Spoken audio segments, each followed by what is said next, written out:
આ વખત પડશે ગુજરાતમાં અતિશય ગરમી. પપ્પા, હા બેટા, ગુજરાતમાં ચમ આટલી બધી ગરમી પડે? પહાડોમાં પડતી નહીં? એક કામ કર, ઠંડા પાણીની ડોલ અને કોટનનું કપડું લઈ બહાર આય. હાર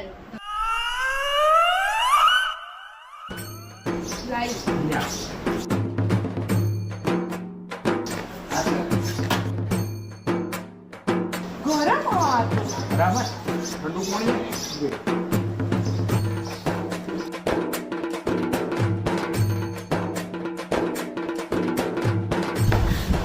રેડી. બેટી, કોટનનું કપડું હોય અને આ પણ લખી દે.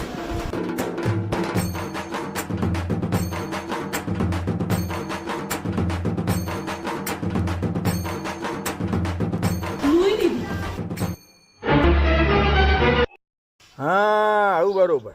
હું કદી ચો પહાડો